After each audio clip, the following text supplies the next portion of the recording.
Hey, what's up, guys? Here on the Fire Sports Pod, where everything we do here is fire. You guys know the drill. So let's get right to the show I have for you guys today. So we're currently on TikTok Live right now, as well as our YouTube show and Apple Podcasts and Spotify audio show. How you guys doing today? I appreciate all the support we've had so far. Let's continue it, and let's get right to our show. So first up, we're going to be going over the top QBs that were taken in the 2024 NFL Draft. What were my thoughts on the draft so far of just the quarterbacks wise, and how do I think each quarterback is going to do in their NFL career? Which do I think are going to be busts? Which I think are going to be good enough players to really take a franchise to the next level? So we'll see that, as well as we're going to go over the NBA and NHL. That's going to be a must until the NHL and NBA are out. And then we'll go into more of the sports stories as well as the MLB. But right now, we have gotten some great series. We got some good stuff to talk about when it comes to the NBA and NHL playoffs. But let's start with the top quarterbacks in the NFL draft that was taken later in April. That's what we're going to be going over as well, guys. Appreciate it. Appreciate it, Snowman, but you as well. I appreciate it big time. Don't forget, guys, to share the live. Give me a follow, and just keep pushing from here, man. I appreciate all the support you guys have given me out there. Let's keep going. So right now, if you guys missed it, we are going to be going over we're going to be going over the top QBs in the NFL draft, where I think they where their careers will take them, as well as the NBA and NHL playoffs. So let's get right to it. First up, we are going to be going over the NFL draft and how they have come about. Right now, we have number one, of course, they're going to put it as Caleb Williams. Caleb Williams, for sure, was the number one pick in the NFL draft, and just in general. Hey, what's up, Aiden? How you doing, man? So Caleb Williams from USC was number one ranked. They had QB Drake May, number two ranked. QB 3, Jaden Daniels from LSU was ranked third. J.J. McCarthy was fourth. Bo Nix was fifth. Michael Penix Jr. from Washington was sixth. Spencer Rattler was 7. Michael Pratt was 8. Jordan Travis was 9. And then Joe Milton was 10 from Tennessee. So we've got 10 quarterbacks. We're going to be going over what are my thoughts on the quarterbacks, where they went, where I think the team that picked them should have went, or they should have sticked with them, and where their NFL careers will go. Sports Talk with Aiden on our TikTok Live says Williams already named Week 1 starter. Hopefully he's great. Facts. I really do hope he's great for the sake of the Bears, but to be honest, man, respectfully, I think they should have kept Justin Fields, as well as I think Caleb Williams is going to be one of the biggest busts in NFL history. That is just a take that I have. I'm hoping not, because I never want to diminish young talent. But to be honest, man, I really think that he's going to be a bust. I don't know why, but everyone was saying Baker Mayfield was going to be a bust, and look at him now. He's leading the Bucs to the playoffs. He's got a $100 million contract. He's not a bust. I think Caleb Williams is going to be a bust. So first up, we have Caleb Williams. Williams was ranked number 1 out of everyone's spectrum. I thought Marvin Harrison Jr. should have went number 1. I thought they should have paired him with Justin Fields. That would have been a great tandem. They both played at Ohio State. I thought that would have been rocking. But they didn't go with that. They went with Caleb Williams out of USC. Williams is an incredible, talented player with natural gifts even other previous QB1s do not have.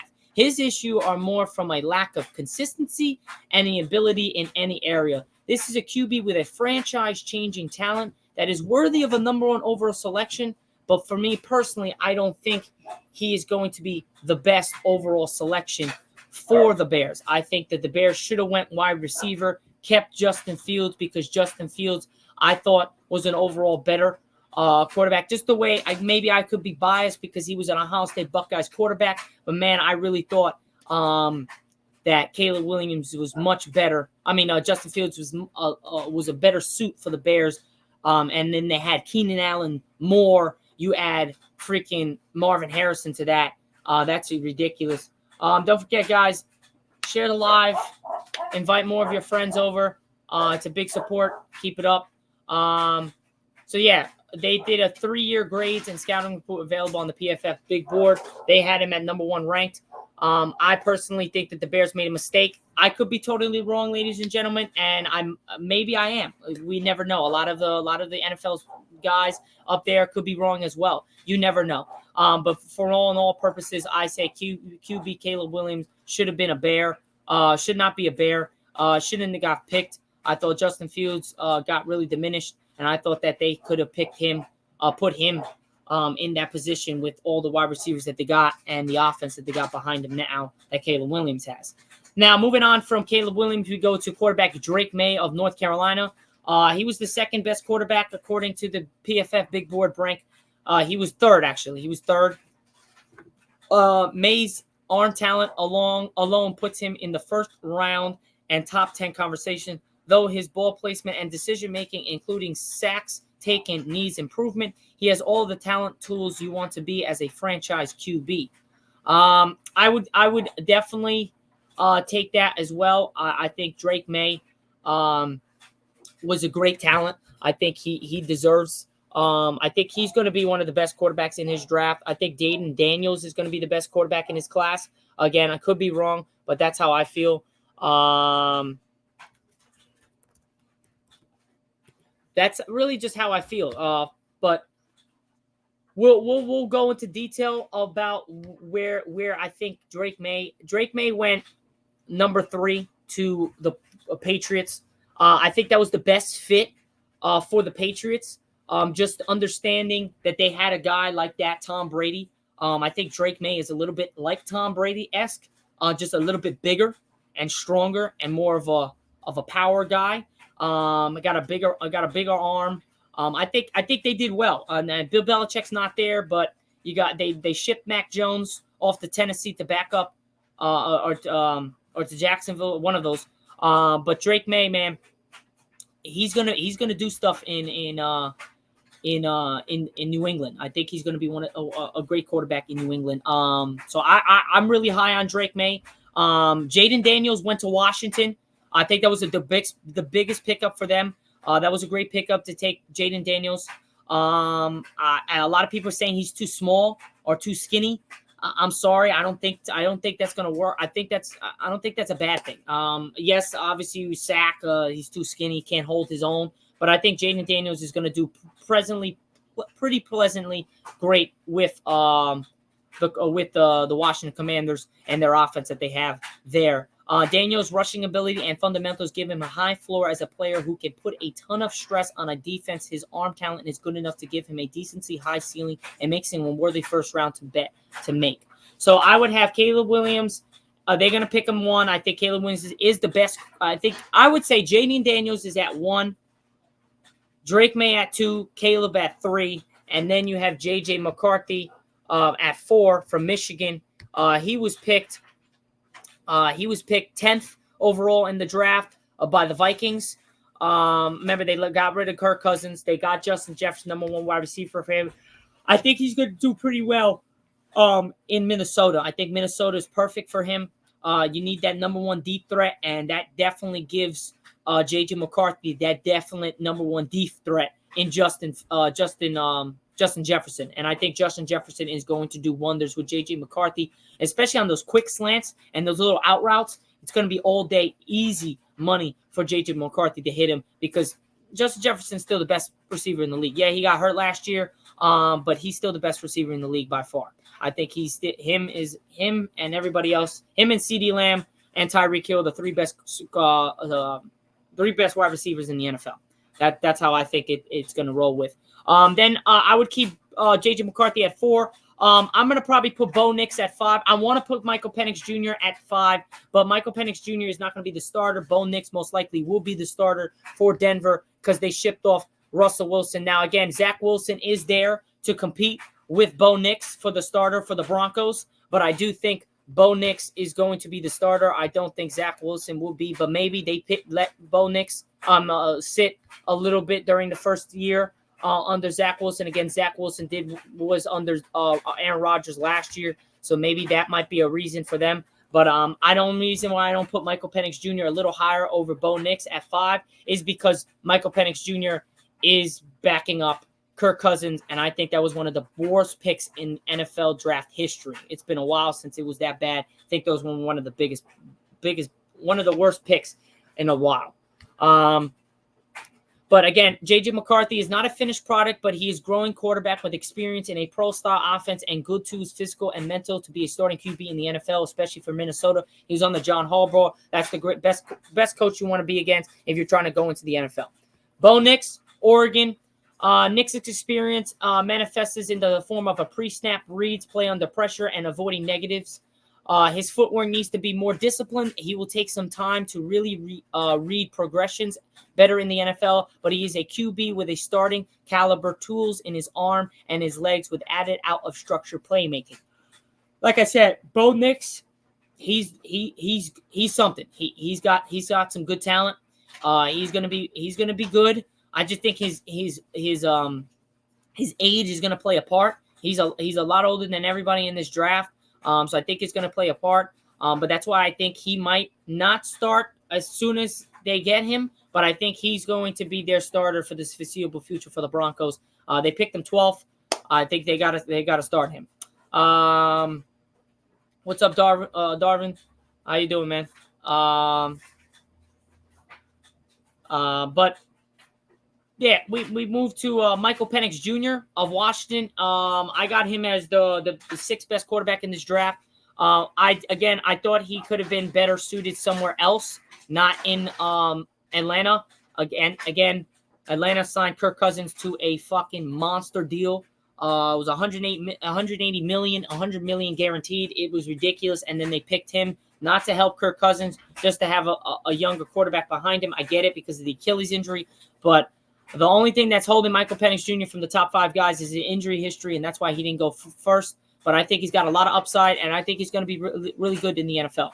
Penix Jr. has an NFL-level arm talent in addition to 2 years of good health and top-tier production in a spread-out shotgun offense. However, to become a consistent starter and a top 15 quarterback in the league, he will need to clean up his footwork, throw with more anticipation and touch, which will improve ball placement, as well as he'd be willing to attack the middle of the field instead of trying to attack the corners and all the ends of the field. It would be much better. But in all intents and purposes, I do believe Michael Penix Jr. is going to be a great talent in this NFL. He just has to get going. He has to get some consistency with it. But again, Atlanta, they fumbled the bag in the draft this year. I don't know what the hell they were thinking to take Michael Penix Jr. instead of trying to get a wide receiver or a tight end to help out Kirk Cousins in Atlanta or get a defensive guy. They needed somebody, not Michael Penix Jr. Spencer Rattler, QB from South Carolina. If you guys don't remember, he was at Oklahoma once. So Spencer Rattler from South Carolina, I would probably put him at the 7th best quarterback. I'll keep him there. Rattler has a mature game with fundamentals and pocket presence in addition to good accuracy in and out of the structure. His arm is adequate, but he needs to continue to improve at seeing additional coverage defenders post-snap. He projects as a day 2 QB with a starting potential. Again, Spencer Rattler, he's all right.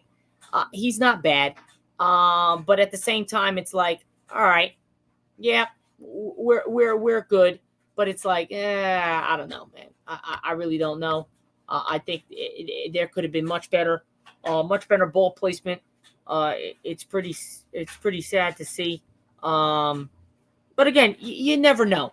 You never know with Spencer Rattler because he could be much better than what people anticipated him. But again, who knows? Who knows? The New Orleans Saints took him with the 150th pick overall. I think that's a good pick for the Saints. I do. Why? If you guys ask me why I think it's a good pick for the Saints, because of the fact that Derek Carr is getting older. Saints need a younger QB. And I think Spencer Rattler really has a lot of those good chemistry and good accurate things to really become a part. And I think he's going to do well in New Orleans. It's going to take a while for you to see him in his starting position, but it might be like this because if Derek Carr gets hurt, he's probably going to start. So we move from there and we go into QB Michael Pratt from Tulane.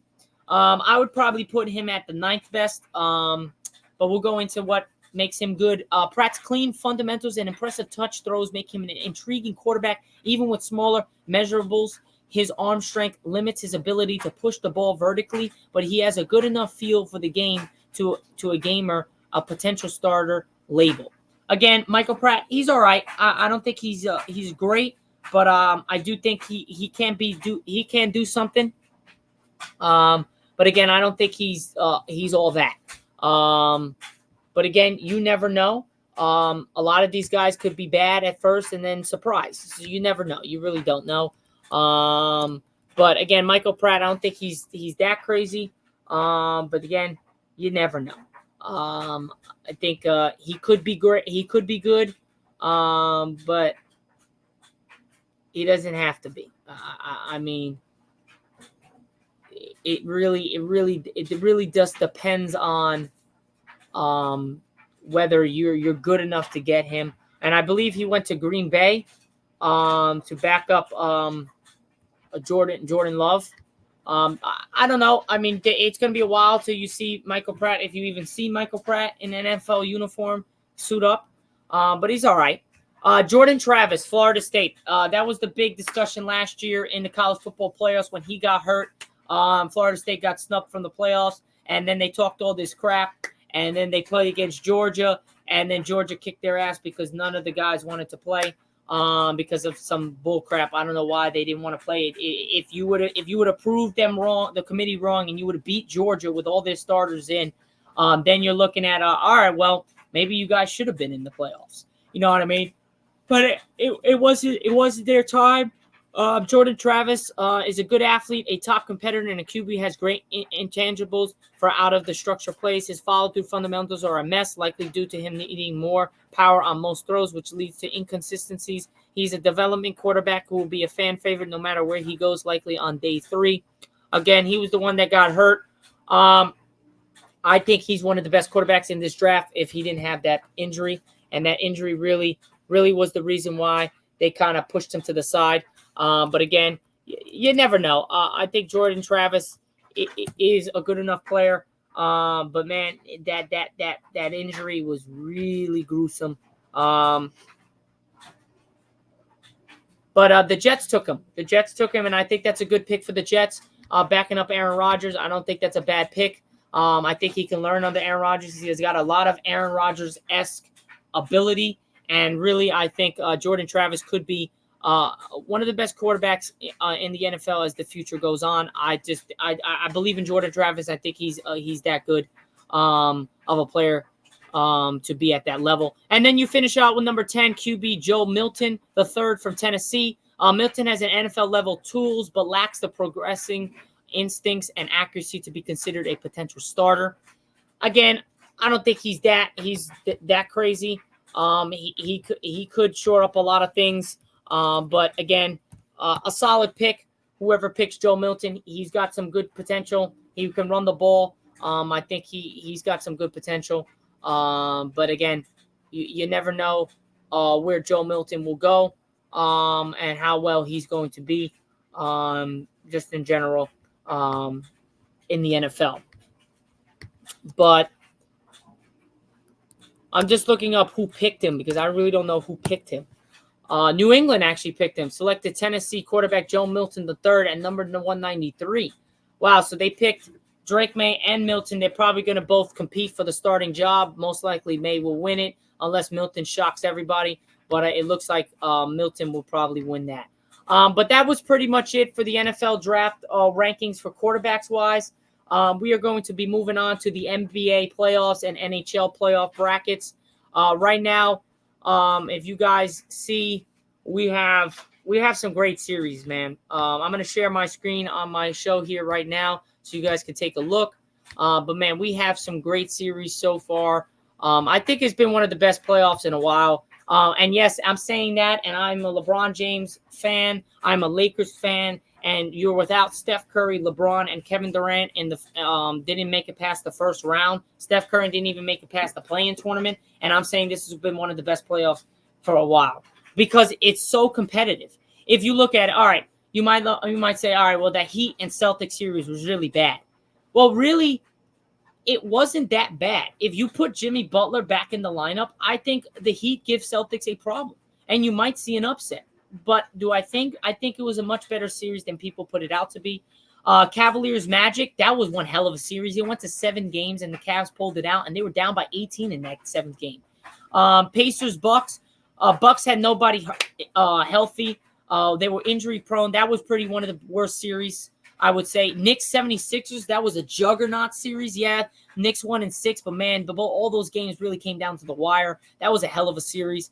And then you move to the west side of things. Thunder Pelicans, that was a shitty series because it was 4-0 Thunder. But you had some good games. Pelicans fought for 2 of those games, and they lost by a couple points in 2 of those games. Mavericks, Clippers, that was one hell of a series. It was 6 games. Yeah, great games. Yeah, one of the best comebacks. Down 31, Mavericks came back. Clippers still won. Then you had the Mavericks really blow them out in the end.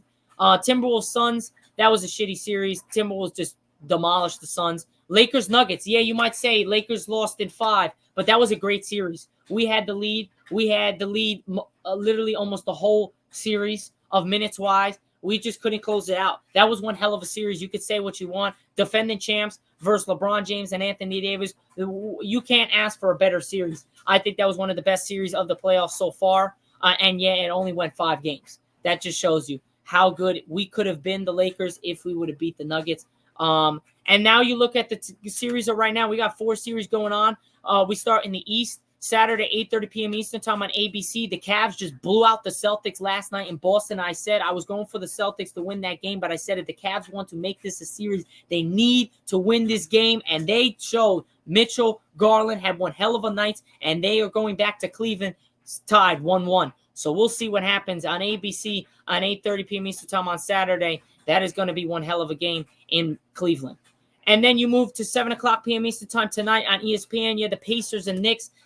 Both games have gone down to the wire. Maybe Knicks have gotten a little bit of some ref help. But, man, the Knicks are playing phenomenal basketball in Madison Square Garden. The series shifts to Indiana. Can Indiana get a couple wins? They need at least 2 to really get the Knicks moving. But I think the Knicks close this out in 6. But, man, the Knicks could sweep them. They win this next game, they might sweep them. But the Knicks are playing great basketball. The Pacers are playing great, man. They just had some unlucky calls, but they've had leads in both games, and they've given up both of them, which is unacceptable, just like the Lakers did. So, but that's a great series. Celtics-Cavs is a great series. Then you move to the West, Saturday, 3:30 p.m. Eastern time on ABC. You have the Thunder against the Mavericks. That series is tied up 1 game apiece.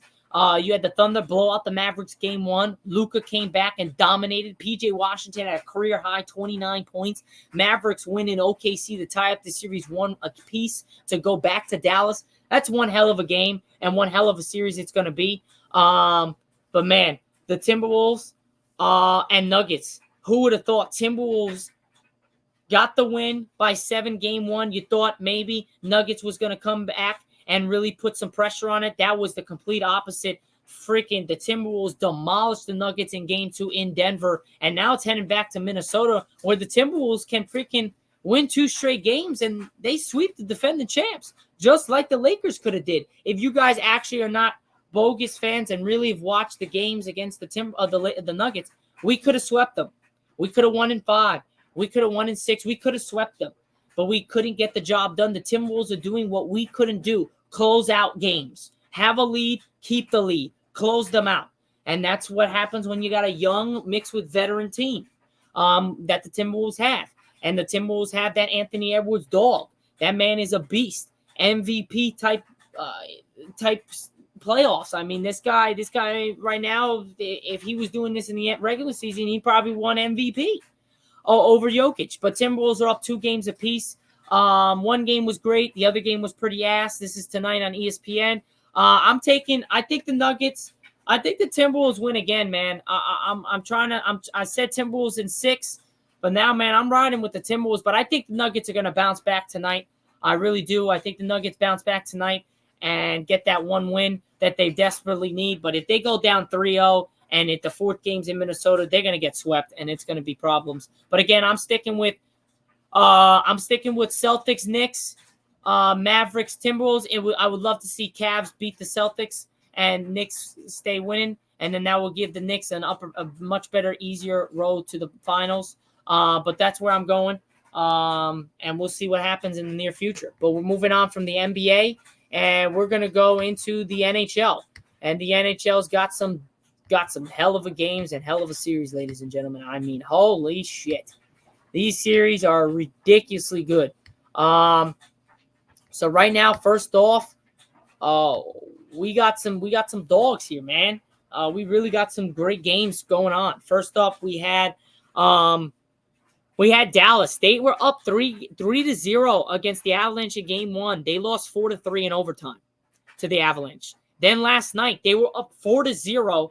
They let the freaking the Avalanche come all the way back, cut it to 4-3 with a minute left in the third, and then they get an empty net goal, thank God, to move it to 5-3 with 20 seconds left, and Dallas gets the win. So Dallas split the series in Dallas. Colorado split the series in Dallas. That was the best case scenario for them. They go back to Colorado trying to get a series lead. Dallas needs to at least get one in Colorado. If they don't, it's going to be tough to bounce back from down 3-1. But they definitely need to get something going. Appreciate the likes, Nate. Appreciate it. We move to the next series where the Canucks shocked the Oilers in game 1 as they kind of just took put the brakes off of them. I think the Oilers bounced back, but I got the Canucks overall winning this series. I have Dallas winning the other series. We move to the East. Florida and Boston tied 1-1. Boston blew Florida out game 1. Then Florida blew out Boston game 2. Heading back to Boston, it's going to be one hell of a series. But then you look at the Rangers, man. Again in overtime, they won. And they won 3-2. Panarin did it again. Breadman did it again. He got the win. Rangers are up 3-0. They're going to sweep Carolina. Carolina's got nothing for them. I would love to have Carolina win, and then we play back in Madison Square Garden, but I just want to get the win. I just want to win and get the hell out of there. I don't want to have a chance of like, oh, well, they're getting back into the swing things. Nah. But, man, what great series. I mean, every game against Carolina has gone to the wire. We won game 1, 4-3. We won game 2, 4-3. We won game 3, 3-2. 2 games were in overtime. 1 took double overtime to win. It's been a great series, and the Hurricanes are playing phenomenal hockey, but they just can't get the job done, can't finish. And that's the name of the game these days in sports. You got to finish. You got to finish. Got to finish. If you can't finish, then you can't play in those big games. If you finish, you'll play in these big games. That's the problem with a lot of teams, man. They don't finish games. And if you look at the Lakers, why they're not in the second round against the Timberwolves, they don't finish games. Why the Timberwolves are beating the Nuggets, they finish games. Why Boston is always up and down in the playoffs, losing these 1 to 2 games that they shouldn't lose to. They can't finish. So there's a lot of things that where you can't finish, it gives problems. And then if you look at the NHL, Dallas, first game, up 3-0, got to finish, couldn't finish. They lose that. The Rangers, they finished. They finished the game. They finished. Right now, the Rangers are the best team in the NHL in the playoffs. They're playing and they're finishing games. They're finishing it. They're taking a while, but they're finishing it and they're moving on. And that's the name of the game. You want to be able to finish games. If you can't finish games in these leagues, you're not meant to be there.